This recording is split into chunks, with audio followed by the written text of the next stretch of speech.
Bismillahirrahmanirrahim. I am Dr. Isma and we shall be doing autoregulation of GFR and renal blood flow. Autoregulation is the ability of the kidneys to maintain GFR and renal blood flow at near constant values between a range of 80 to 170 millimeters of mercury blood pressure. And the main purpose of autoregulation is to keep GFR at a constant value and to allow for proper excretion of water and salts.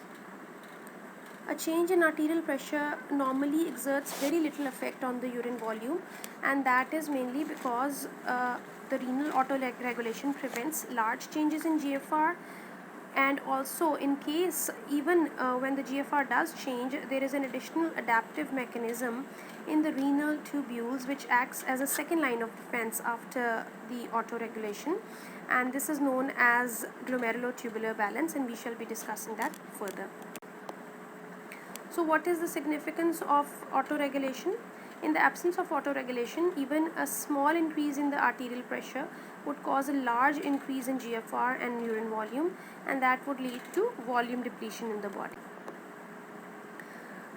In order to perform the autoregulation of GFR and renal blood flow, the kidneys have basically two mechanisms that take place. Number one is the myogenic mechanism, and number two is the macula densa feedback mechanism, and this is also known as the tubuloglomerular feedback mechanism. Angiotensin 2 only contributes to autoregulation of GFR but not for the autoregulation of the renal blood flow. What is the role of tubuloglomerular feedback mechanism in autoregulation of GFR? The tubuloglomerular feedback mechanism has two components which act together to control the GFR. Number one, there is an afferent arteriolar feedback mechanism, and number two, there is an efferent arteriolar feedback mechanism. And both these mechanisms depend on a special anatomical arrangement which is known as the juxtaglomerular complex. Let us do the structure of the juxtaglomerular complex. The juxtaglomerular complex consists of macula densa cells in the terminal part of the thick ascending limb of the loop of Henle, or the initial portion of the distal tubule. These cells are situated between the afferent and the efferent arterioles of the same nephron. And the macula densa is a specialized group of tightly packed epithelial cells which behave like chemoreceptors, and they sense sodium chloride concentration in the tubular fluid. Then there are the juxtaglomerular cells, and these are specialized smooth muscle cells which are situated in the wall of the afferent and the efferent arterioles. These cells have secretory granules in the cytoplasm, and these are the major storage sites of renin. Finally, there are the extraglomerular mesangial cells, and these cells are also called Lacey's cells. And these are situated in the triangular region which is bound by afferent arteriole, efferent arteriole, and macula densa, and they act as a physical pathway for communication between the above components. All the cells of the juxtaglomerular apparatus are connected via gap junctions which allow a direct chemical connection between them. This is a diagram showing what happens when there is decreased macula densa sodium chloride. As I have already told you that macula densa cells act like chemoreceptors, and they sense the sodium chloride concentration in the tubular fluid.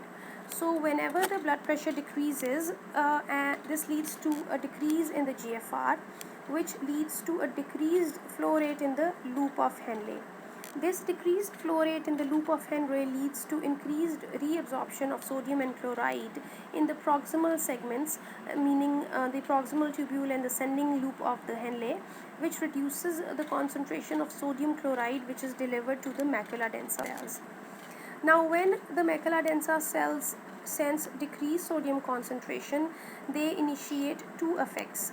As you already know that the tubuloglomerular feedback consists of two limbs, which is the afferent arteriolar limb and the efferent arteriolar limb.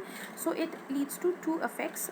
Number one is that it decreases the resistance to blood flow in the afferent arterioles, As a result, what happens is that this decreased resistance leads to an increased glomerular hydrostatic pressure and returns the GFR back towards normal. And the number two effect is that it causes release of renin from the juxtaglomerular cells of the afferent and the efferent arterioles. And renin, is an enzyme which increases the formation of angiotensin 2 from angiotensin 1, and angiotensin eventually constricts the efferent arterioles and increases the glomerular hydrostatic pressure and GFR back towards normal.